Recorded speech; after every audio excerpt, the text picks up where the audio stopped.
오늘 우리에게 주시는 하나님의 말씀은 마가복음 16장 1절로 11절까지의 말씀입니다. 마가복음 16장 1절로 11절까지의 말씀을 제가 봉독해 드리겠습니다.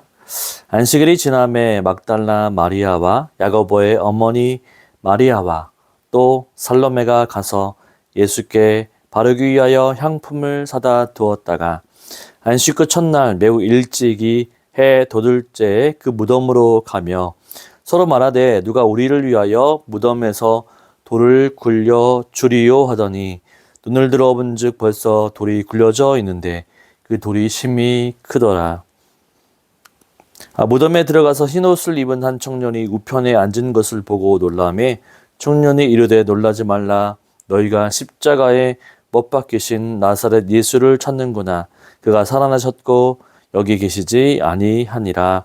보라, 그를 두었던 곳이니라.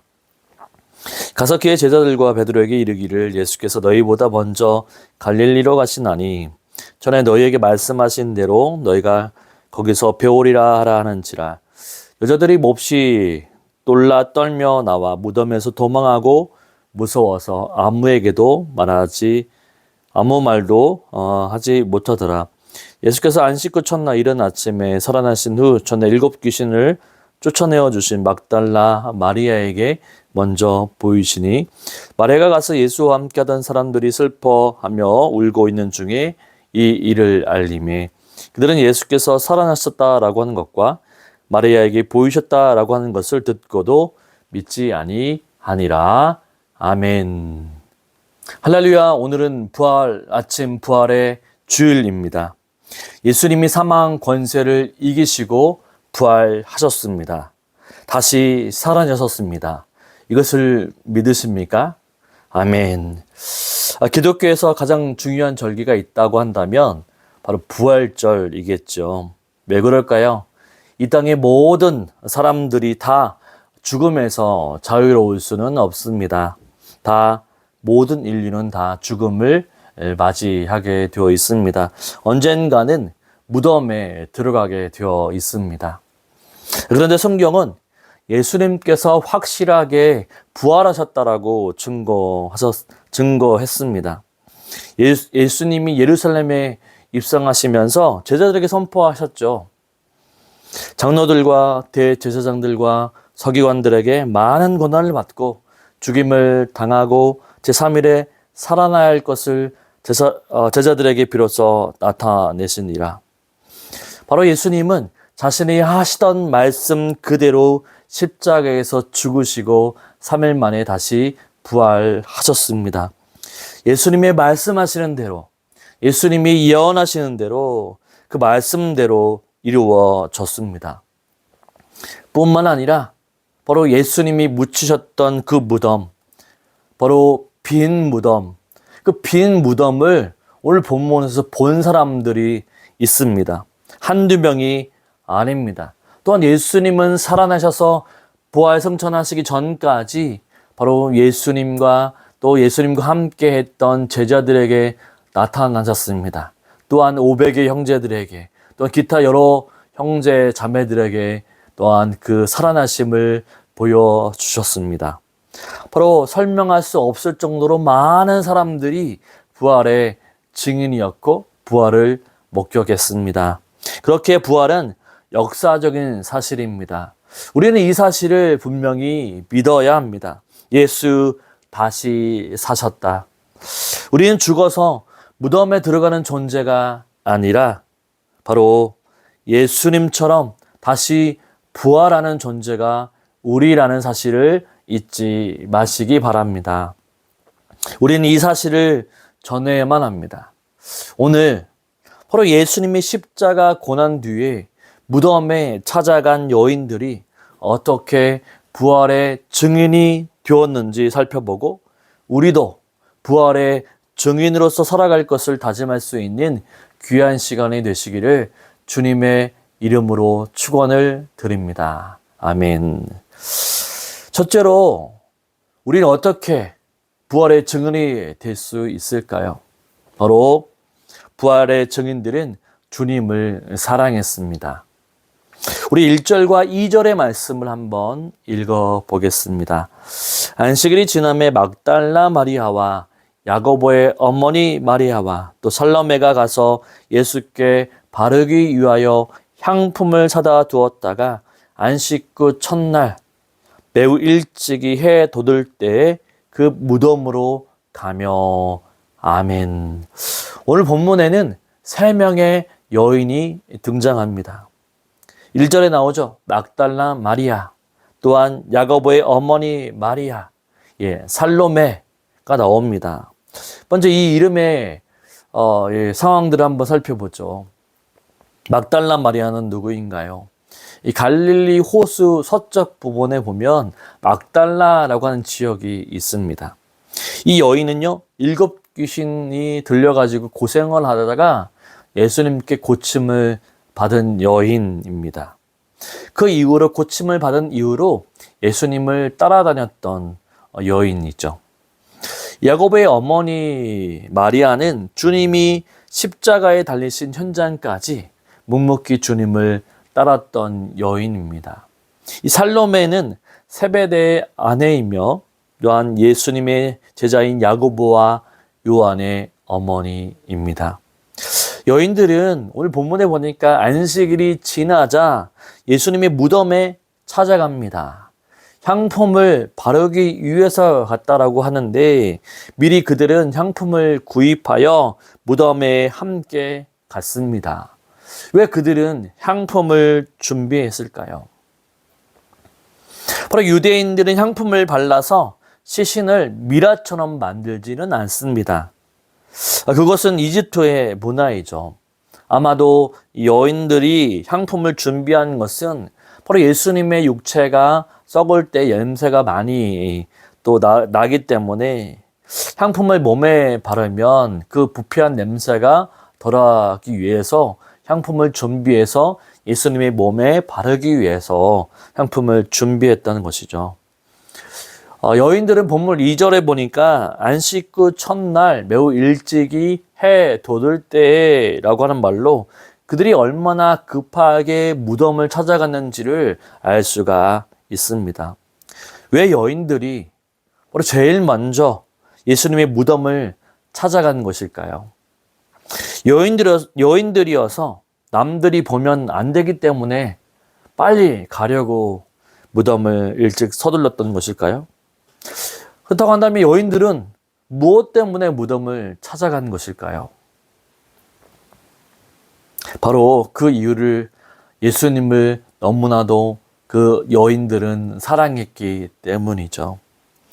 사랑해서 예수님이 죽어서 바로 시신의 냄새가 날까봐 일찍 바르고 오려고 했던 것입니다. 한번 생각해 보십시오. 사람이 죽으면 냄새가 나는 것은 당연합니다. 보통 사람이 죽으면 바로 끝이라는 것을 알게 되죠. 그래서 특별한 관계가 아니면 무덤을 찾아갈 일이 보통은 없습니다. 우리도 그렇지 않습니까? 저도 부모님을 일찍 떠나 보냈지만 매일매일 산소를 찾아가지는 않습니다. 특별한 날, 명절날, 이런 때에 찾아가죠. 그것도 부모와 자녀가의 관계이기 때문에, 특별한 관계이기 때문에 찾아갑니다. 그런데 여인들이 바로 예수님의 무덤을 찾아간 것은 바로 예수님을 사랑하지 않고서는 갈 수 없었습니다. 여러분, 호기심으로 무덤을 찾아갈 수 있을까요?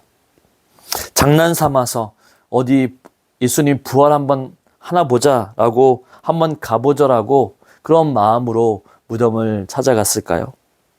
그들이 이런 수고를 할 수 있었던 동기는 바로 예수님을 사랑했기 때문이죠. 바로 이들은 바로 주님을 사랑한 만큼 주님이 이들을 먼저 사랑해 주셨기 때문입니다. 제자들만 주님을 따라다녔던 건 아니죠. 제자들 옆에서 항상 수고하고 애썼던 여인들이 있습니다.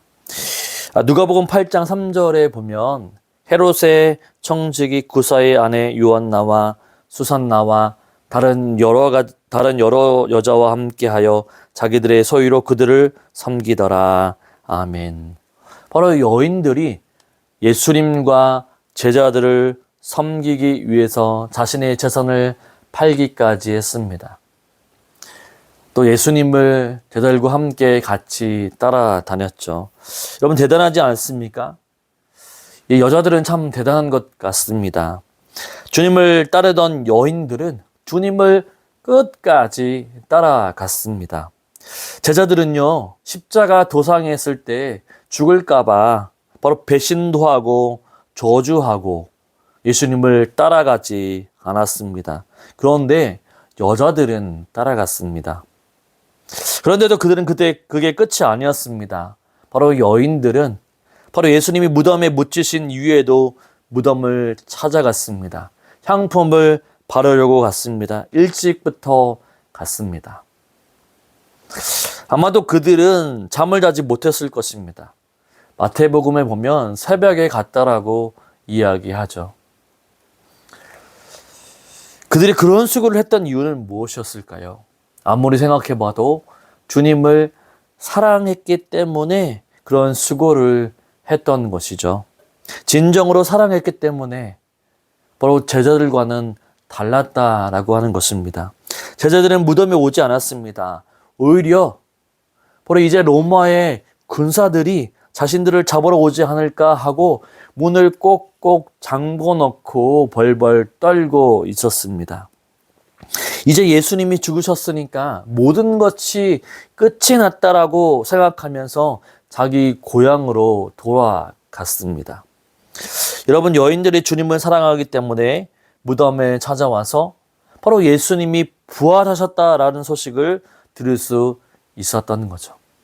주님의 사랑에 이끌리다 보니 그것을 따라와 보니까 부활의 소식을 접할 수 있었던 것입니다. 만약 여인들도 제자들과 같이 주님을 사랑하지 않았다라고 한다면 어땠을까요? 부활의 소식을 듣지 못했고 경험하지도 못했을 것입니다.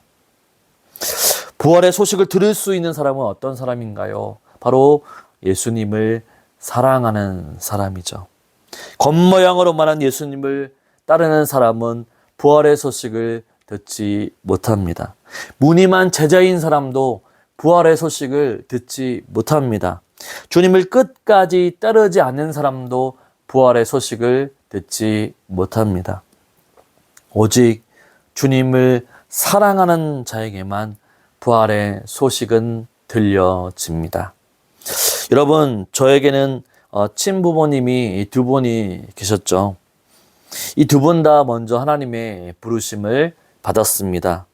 아버지는 제가 24살 때 소천하셨고 어머니는 제가 36살 때 소천하셨죠. 10년 정도 됐는데요. 지금 저는 구화입니다. 저는 부모님을 떠나보내면서 어떤 생각이 들었냐면 천국에 대한 소망, 바로 부활에 대한 소망이 더 확실해졌습니다. 왜냐하면 부모님을 만나볼 시간들을 기대하고 고대했기 때문이죠. 부모님을 너무나도 사랑하기 때문입니다. 이 땅에서는 연약한 육체로 인해서 고통을 당하다가 하나님의 부르심을 받았지만 하나님이 예배해 놓으신 더 좋은 천국에서 지금 계시고 바로 예수님이 부활하시게 되면 완전한 몸으로, 완전한 육체로, 또 완전한 감정과 상태로 만나 보게 될 것인데 그날이 기대가 되는 것이죠. 저는 부활의 소식이 바로 사랑하는 부모님을 천국에 보내고야 진정으로 깨달을 수가 있었습니다. 여러분, 지금은 부활의 소식이 잘 다가오지 않을 수 있습니다. 멀리 느껴질지 모릅니다. 나랑은 상관없는 바로 소식이라고 생각할 수 있습니다. 그러나 예수님을 사랑해 보십시오. 사랑하는 자만이 부활의 소식이 느껴집니다. 부활을 사모할 수 있는 거죠. 저와 여러분이 주님을 사랑하여 이 부활의 소식이 우리의 소식이 될 수 있으시기를 주님의 이름으로 축원을 드립니다. 아멘.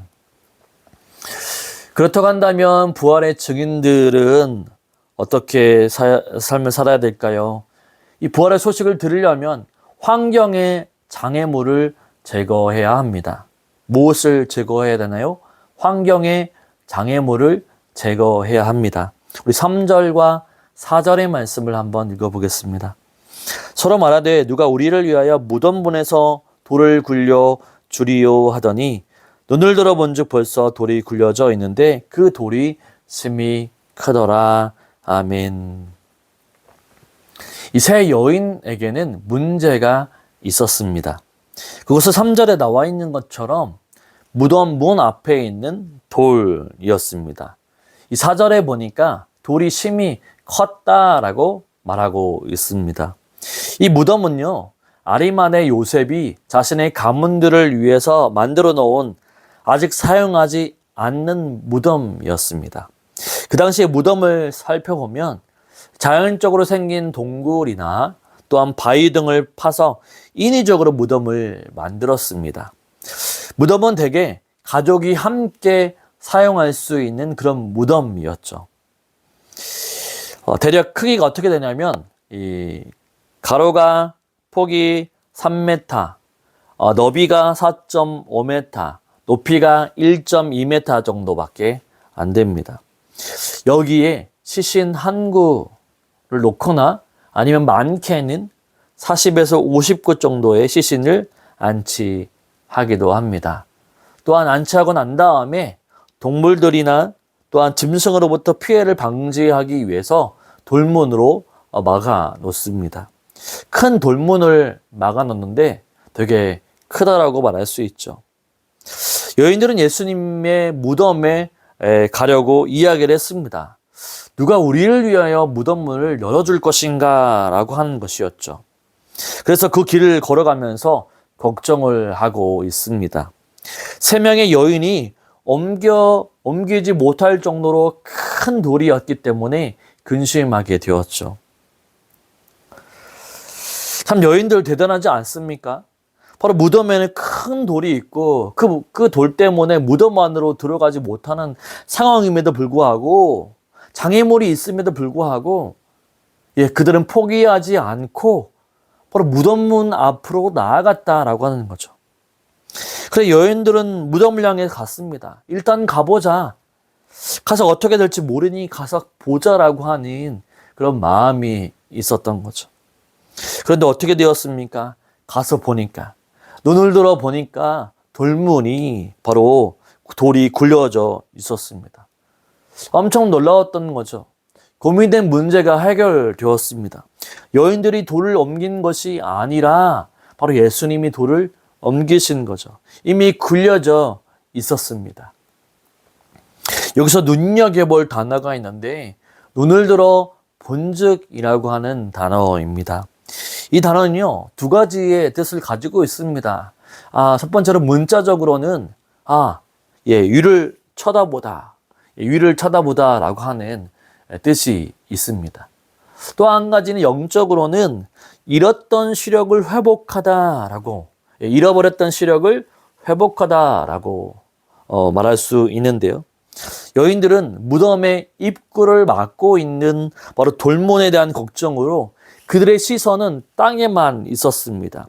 그러나 그들이 돌문을 바라보게 되었을 때 이미 큰 돌이 굴려져 있었던 거죠. 여인들의 시선이 땅에 바로 근심과 걱정을 떠나서 하나님을 바라보며 돌문을 바라보며 나아갔을 때에 돌문이 굴려져 있었습니다. 해결된 장애물을 보고 여인들은 기뻐했던 거죠. 그래서 그 상황을 드러내기 위해서 눈을 들어 본즉이라고 하는 단어를 통해서 그 기쁨을 표현하는 것입니다. 그렇습니다. 우리에게도 바로 여인들이 만났던 장애물들이 있습니다.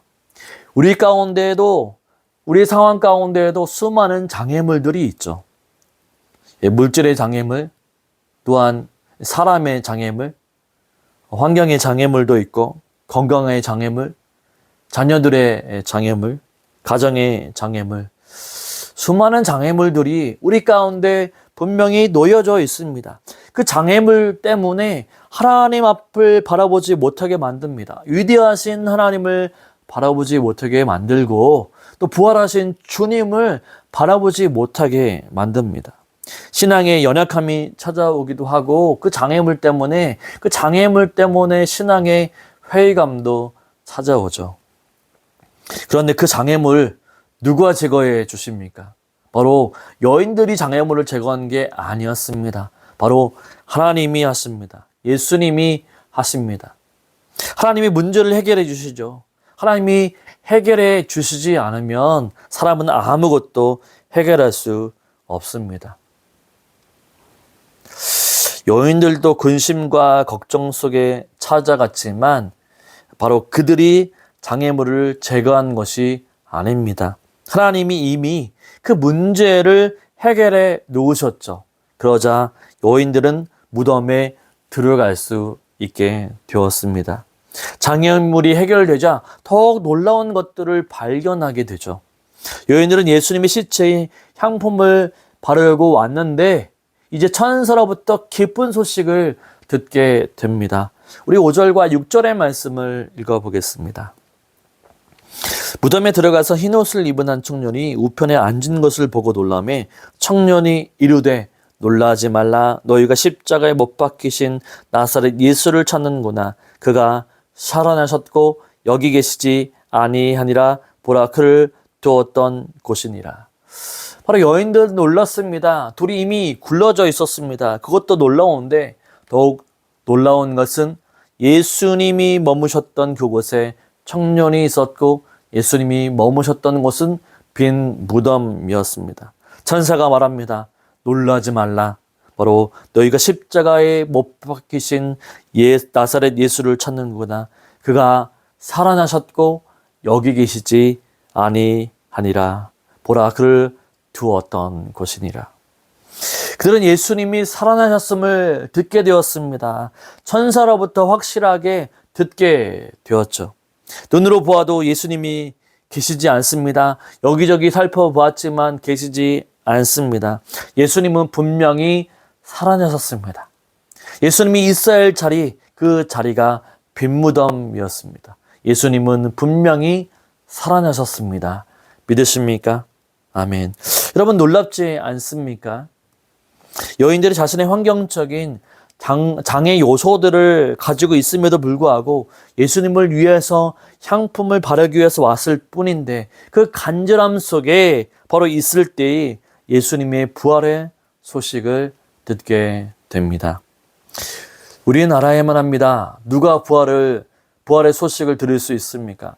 누가 부활을 경험할 수 있습니까? 바로 누가 죽었다가 살아나신 예수님을 증언할 수 있습니까? 바로 환경의 장애물을 제거하고 예수님을 찾아가는 사람들, 문제가 있지만 예수님을 위해서 결단하는 사람들, 바로 내가 해결할 수 없는 문제이지만 예수님께 나아가기만 하면 문제가 해결된다라고 주님을 붙잡는 그 사람들, 바로 그 사람들에게 바로 예수님의 부활의 소식은 들려지고 경험되어집니다. 우리의 장애물은 무엇입니까? 우리의 장애물 때문에 주님을 바라보지 못하고 있지는 않습니까? 우리 주님이 해결하실 수 있도록 우리의 장애물을 내어놓고 기도하시며 하나님 내가 부활의 주님, 살아계신 주님을 만날 수 있도록 내 장애물이 제거해 주십시오라고 기도하며 붙잡고 나아갈 수 있는 저와 여러분의 삶이 되시기를 주님의 이름으로 축원을 드립니다. 아멘. 세 번째로는 부활의 증인들은 부활의 소식을 증거해야만 합니다. 우리 7절과 8절의 말씀을 한번 읽어보겠습니다.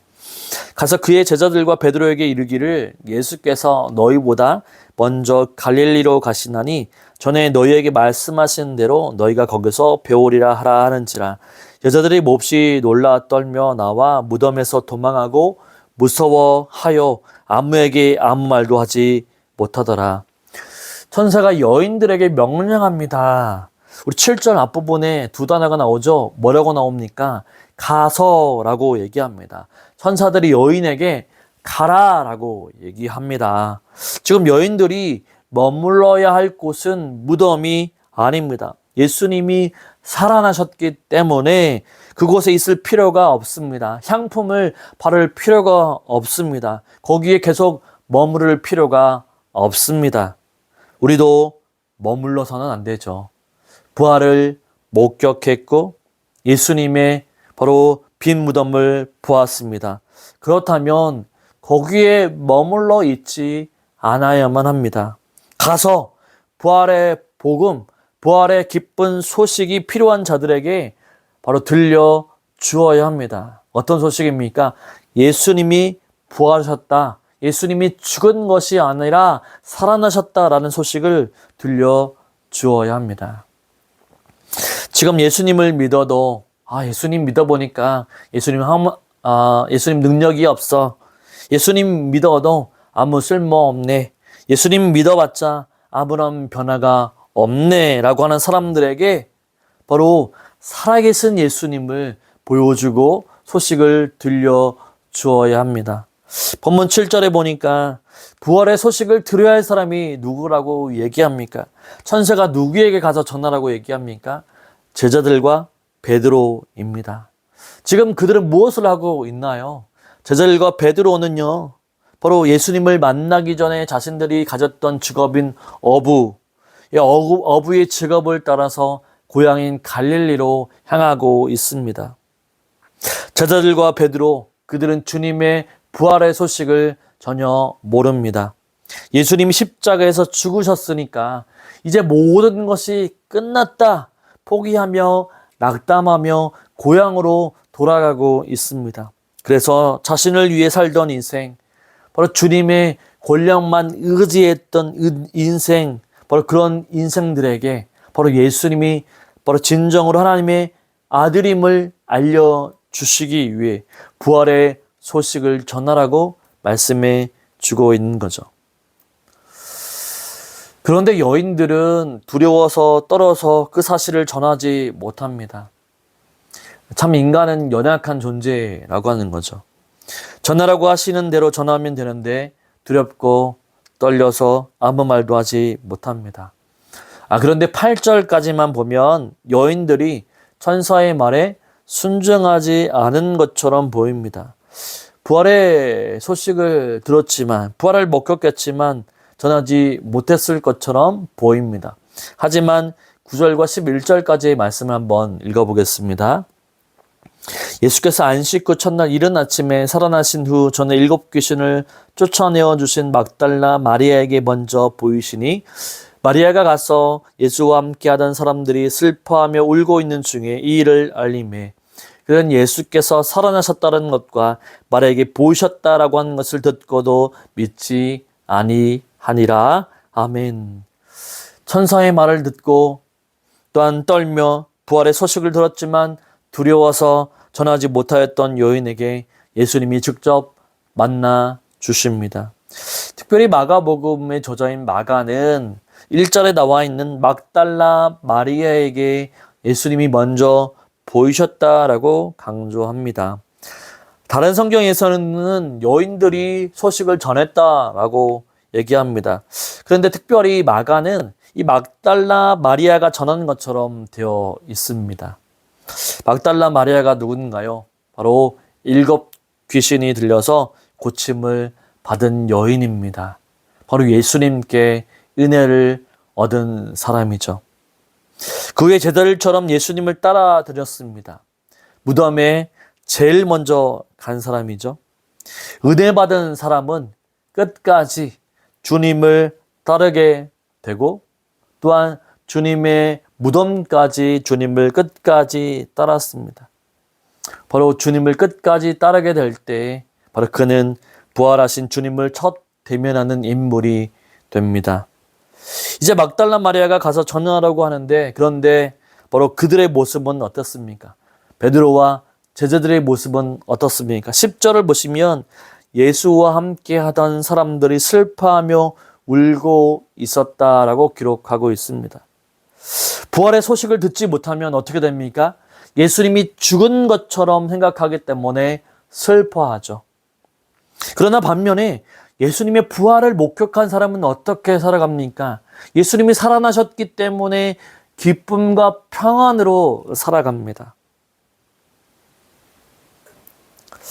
그런데 우리 한번 11절을 한번 보십시오.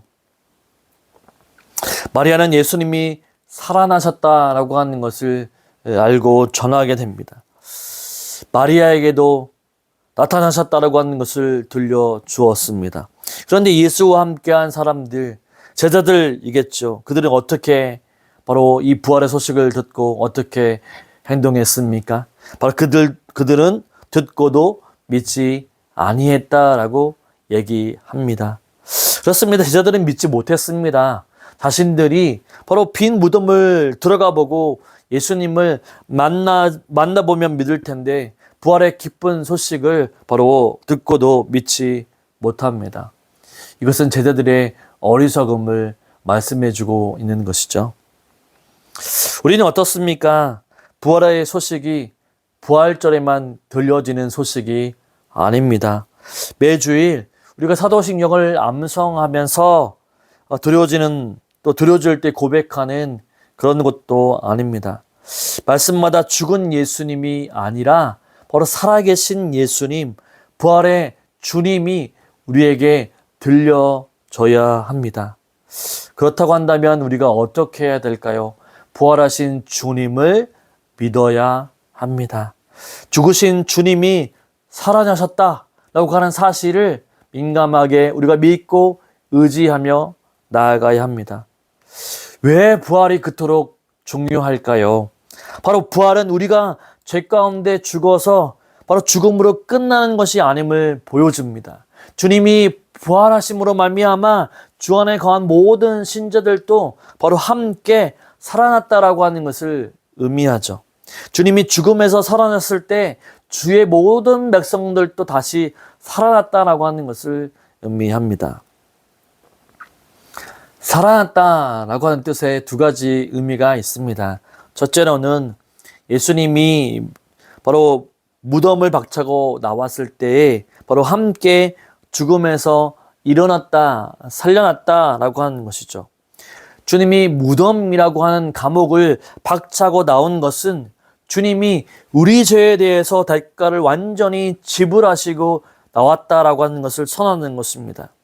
주님은 죄에 대해 단번에 죽으심으로 말미암아 우리의 형벌을 온전히 대속해 버리셨으므로 더 이상 무덤이라고 하는 감옥에 갇힐 필요가 없는 것입니다. 주님은 우리를 대표해서 우리의 죄를 바로 우리의 죄의 형벌을 감당하시고 돌아가심으로 죄의 모든 삭슬 대가를 지불하셨습니다. 우리 죄값이 치러진 것이죠. 이제 더 이상 우리가 죄의 종이 아니라 이제 자유자 하나님의 자녀가 된 것입니다. 두 번째는 영적인 의미에서 살아났다라고 하는 의미가 있습니다. 우리가 그리스도를 믿음으로 영접할 때 바로 새로운 영적인 생명을 우리가 얻게 되는 것을 의미합니다. 성경에서 그는 허물과 죄로 죽었던 너희를 살리셨도다라고 기록합니다. 바로 부활의 축복은 예수님이 다시 오시게 될 때 우리가 누릴 수 있는 것이죠. 주님은 우리의 영혼의 부활뿐만 아니라 육체의 부활까지 이루어 주십니다. 마른 뼈들과 같은 우리들을 다시 살아있게 하시고 부활할 때 함께 온전한 몸으로 함께 주십니다. 이제 우리는 어떻게 살아가야 할까요? 바로 예수님의 부활을 증거하며 살아가야 합니다.